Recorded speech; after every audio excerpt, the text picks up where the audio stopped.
The village square was silent, save for the rhythmic beats of the great talking drum.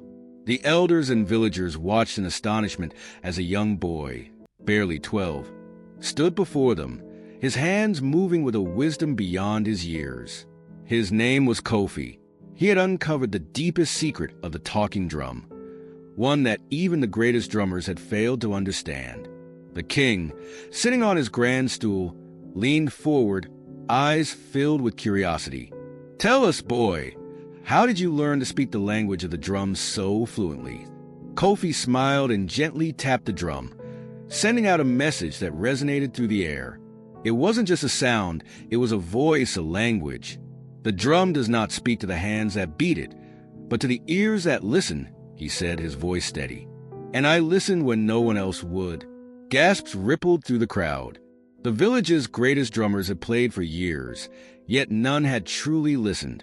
And now, a mere boy had unlocked a wisdom hidden in plain sight.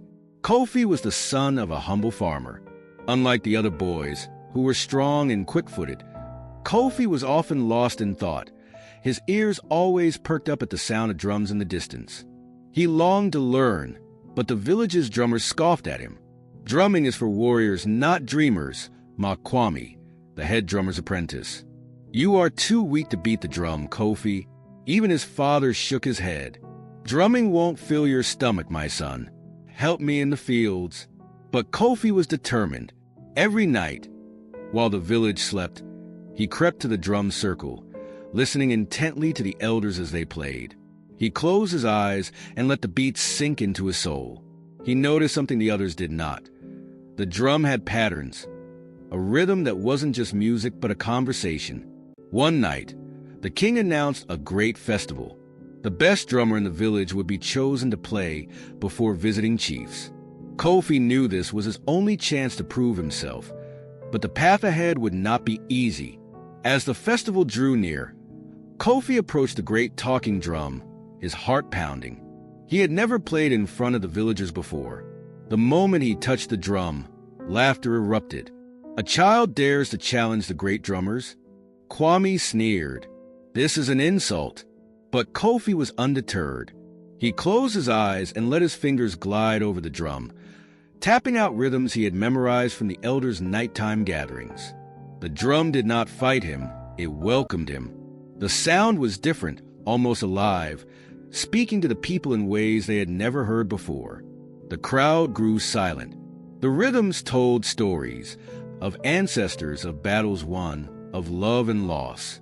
The elders exchanged glances, realization dawning upon them. Kofi wasn't just drumming, he was communicating. But Kwame, burning with jealousy, shouted, "It's a trick.